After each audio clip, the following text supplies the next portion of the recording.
पाकिस्तान ने no doubt को दुनिया को हैरान कर दिया है। जिस तरह पाक भारत जंग में हमारे साइबर वॉरियर्स ने भारत के फ़िज़ाई और अस्करी निज़ाम को जाम किया, इस हवाले से भी आपने तफसील से बात भी की है कि कितनी उम्र के बच्चे थे जिन्होंने मुल्क के लिए ये काम किया है। ज़रा हमारे नाजरीन को भी इस हवाले से बताएं।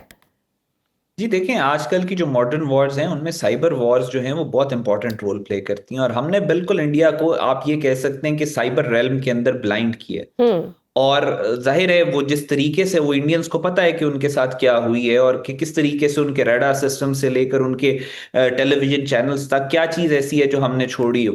हम्म। और ये एक बहुत बड़ा एज है जो पाकिस्तान को मिला है। ये अनसंग वॉरियर्स हैं जिनका आपको नाम भी नहीं पता, आपको पता भी नहीं है कहाँ से ऑपरेट कर रहे हैं, कौन है, ना इनको पजीराई चाहिए। इनको सिर्फ और सिर्फ पाकिस्तान के लिए, इस धरती के लिए, इस मुल्क के लिए इन्होंने ये सब कुछ किया। और आगे आने वाली जंगों में इनका किरदार मजीद बढ़ता चला जाएगा। जी। सो ये बुक में हमने इनको भी ट्रिब्यूट पेश किया है, और कुछ ऐसी चीजें लिखी हैं जो रीडर के लिए पहली दफा ये सुनेंगे अबाउट द साइबर वॉरियर्स, हमारी साइबर वॉरफेयर जो हमने किया, जिसने एक्चुअली गेम का पासा ही पलट दिया, जंग का पासा पलट दिया। सो हम्म। उसके ऊपर भी डिटेल इंशाल्लाह इस पे हमारी किताब में पढ़ने के लिए मिलेगी रीडर्स को। बिल्कुल, और मजीद डिटेल्स अगर वो जानते हैं तो उसके लिए वो they need to buy the book the war that changed everything. उसमें बड़ा डिटेल से लिखा गया हुआ है। एक तरफ तो भारतीय प्रॉक्सी बेल्ले को आलमी दहशतगर्द तंजीम करार दे दी गया है, वहीं भारत के अंदर सबसे मजबूत अलहदगी की जो तंजीम थी खालिस्तान के हवाले से भी बड़ी अहम पेशरफ सामने आ रही है। एक तो अमरीकी सदर की सिख रहनुमाओं से खतो कुताबत, और दूसरा कनाडा में एम्बेसी खुलने की जो खबरें हैं, इसका कितना बड़ा इम्पैक्ट होगा भारत पर, और दुनिया ने, क्या हम समझें कि दुनिया ने खालिस्तान को कानूनी और पंजाब को भारत से अलग रियासत तस्लीम कर लिया है? देखिए, इसके साथ साथ और बहुत इंपॉर्टेंट डेवलपमेंट है खालिस्तान के बारे में। तो डोनाल्ड ट्रंप के जो लेटर्स हैं और वो जी। सारे आपके सामने हैं, वो हम्म। आर्म ट्विस्ट कर रहे हैं इंडिया को। और इंडिया को नहीं पता कि उसने इस सारी चीजों के साथ कैसे डील करना है। उन्होंने हरदीप सिंह निज्जर का मर्डर और उसके बाद बहुत जिंगोइस्टिक अपने दे पंच वे बियॉन्ड देयर वेट। अब हम्म। वेस्टर्न कंट्रीज में जाके अगर वो मर्डर्स और कत्लो गारत करवा रहे हैं, और करवाने के बाद बड़े खुलेआम उसको ओन भी कर रहे हैं कि जी। हाँ भाई हमने करवाई है। आई मीन गौरव आर्या जो एक्स इंडियन आर्मी ऑफिसर है, रॉ का माउथ पीस है, उसने तो ये कहा था कि हमें गैंग्स हायर करके पूरी दुनिया में जेनोसाइड करवाना चाहिए सिखों का। हम्म। अब ये पब्लिकली जब चीजें ट्रांसलेट होके वेस्टर्न वर्ल्ड के पास जाती हैं, तो वो जाहिर है इंडिया को इतनी स्पेस तो नहीं दे सकते कि वो ये सब कुछ करें। इसके साथ साथ जो खालिस्तान के बारे में आपको बातें नजर आ रही हैं, इसके साथ साथ नागालैंड है, सेवन सिस्टर स्टेट्स की एक रियासत। जी। एक जी। खातून है ग्रेस कॉलिंस के नाम से। अमेरिका उनको अमेरिकन प्रेसिडेंट ने लास्ट ईयर दिसंबर में जो एक्नॉलेज किया था as honorary president of Nagaland.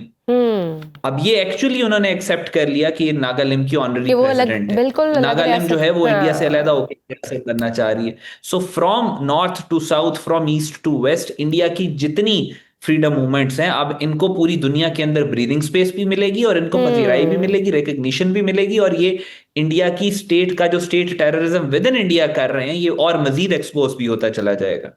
सो असल जो इस वक्त इंडिया के अंदर मोदी के जो खिलाफ सेंटिमेंट था, वो बिल्कुल उसको ताकत के जोर पे दफन किया जा रहा था, उसका दम घूंटा जा रहा था। हम्म। बुनियानुन मरसूस और मार्का है कितनी बड़ी डेवलपमेंट हुई है कि अब अपोजिशन बोल रही है कि तुमने हमसे ये झूठ बोला, ये झूठ बोला। बिल्कुल। अब अगर ये सिंदूर 2 करेंगे तो उसके बाद क्या इंपैक्ट होगा आप इमेजिन भी नहीं कर सकती। और मुझे ऐसा ये लगता है कि India will start breaking from inside. जब अंदर से टूटना शुरू करेगा तो फिर उसको कोई नहीं रोक सकेगा। भारत ने जो ड्रोन्स पाकिस्तान की जानिब भेजे थे, उनको इसलिए मारकर तबाह नहीं किया गया क्योंकि उनको महफूज तरीके से उतार कर अब उस पर रिसर्च हो रही है, जिसकी रिवर्स इंजीनियरिंग की जाएगी। इसका मतलब है कि अगर दोबारा जहरियत होती है भारत की जानिब से, तो भारत की जानिब से ये भेजे गए इसराइली ड्रोन्स उन्हीं पर गिरेंगे।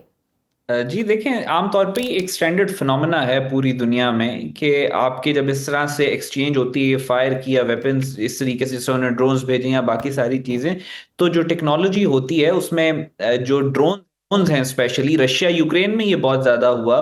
मिडल ईस्ट के अंदर जो कॉन्फ्लिक्ट्स हैं उनमें ये बहुत ज्यादा होता है कि जो ड्रोन्स होते हैं उनको सॉफ्ट किल इसी वजह से उनको की जाती है, ताकि देखा तो जाए कि उस मशीनरी के अंदर क्या है, और उसमें से अगर कोई प्रोडक्टिव चीज निकल सके तो वो मुल्क जाहिर है उसके ऊपर टेक्नोलॉजिकल एडवांसमेंट के साथ उसको अपने आर्सेनल में डिप्लॉय करता है, उस टेक्नोलॉजिकल एडवांसमेंट का मुकम्मल तौर पे फायदा उठाता है। तो डेफिनेटली पाकिस्तान ने भी बहुत सारे सॉफ्ट किल्स किए हैं उन ड्रोन्स के, जिनको बाद में जो टेक्नोलॉजिकल एडवांसमेंट हमें वहां से मिली है उसको यूटिलाइज किया जाएगा।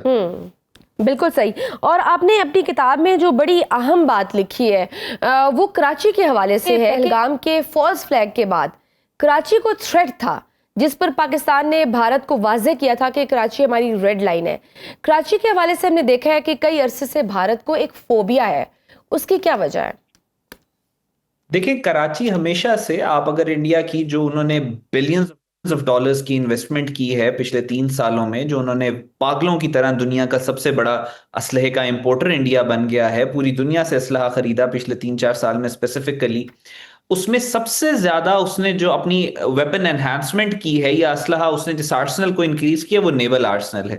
पाकिस्तान की जो सी पोर्ट है, हमारी मेन सी पोर्ट कराची है, इंडिया की तकरीबन 11-12 मेजर सी पोर्ट्स हैं। पाकिस्तान की जो सी पोर्ट है, कराची की सी पोर्ट, वो पाकिस्तान की रेड लाइन है। इंडिया ने जो नेवल जो एडवांसमेंट बहुत ज्यादा की है, तो वो जाहिर है वो नेवी जो है वो टारगेट करना चाहेगी पाकिस्तान की जो ये सी पोर्ट्स हैं इनको।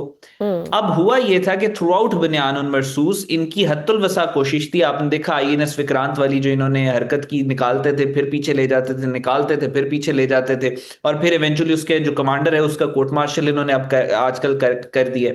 सो इंडिया की जो अप्रोच थी वो यही थी कि उसने काफी दफा थ्रेट था कि उसने कराची को टारगेट करना है। आप जंग के दौरान सुनती भी रही होंगी इंडियन मीडिया के ऊपर भी, और बाद में अब असेंबली में उनकी अपोजिशन ने इसको इस बात पे उनको क्रिटिसाइज भी किया है कि आपके मीडिया तो यूं दिखा रहा था जैसे कराची को आपने इन्वेड कर लिया हो। जी हाँ, क्योंकि इनकी ख्वाहिश तो बहुत ज्यादा थी। और उसी तरह ये बुनियानुल मरसूस ऑपरेशन के बाद भी 10 तारीख को भी थ्रेट था कि इंडिया ने कुछ इस तरह का कुछ ये प्लान कर रहे हैं, तो फिर हमारी तरफ से काउंटर थ्रेट गया था, जो कि हमारी जो कराची की जो बंदरगाह है और कराची का शहर वो हमारी रेड लाइन है। अगर तुम लोग इसके ऊपर कुछ करने का सोचोगे तो फिर उसके कॉन्सिक्वेंसेस ऐसे होंगे कि इंडिया बर्दाश्त नहीं कर सकेगा। बिल्कुल।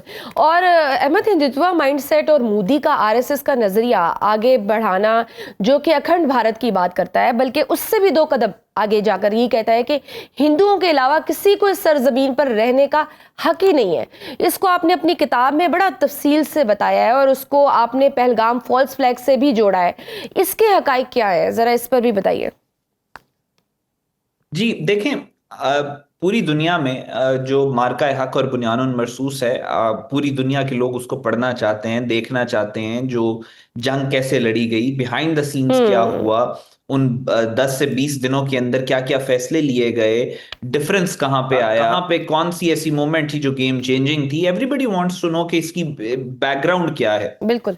लेकिन इसके साथ साथ जो मार्का हक और बुनियानुल मरसूस में ऑडियंस इंटरेस्टेड है, बोथ ग्लोबली और पाकिस्तान के अंदर भी, मार्का हक और बुनियानुल मरसूस ये शुरू हुआ तो वो पहलगाम का फॉल्स फ्लैग ऑपरेशन था। तो इस सारे फियास्को को समझने के लिए बहुत जरूरी है कि हम बैकग्राउंड में उस आइडियोलॉजी या उस मेंटालिटी को समझे जिसने पहलगाम का फॉल्स फ्लैग ऑपरेशन कोरियोग्राफ किया। और फिर उस फॉल्स फ्लैग ऑपरेशन के बाद वो दुनिया को एक न्यूक्लियर वॉर के दहाने पे ले आया विद इन डेज।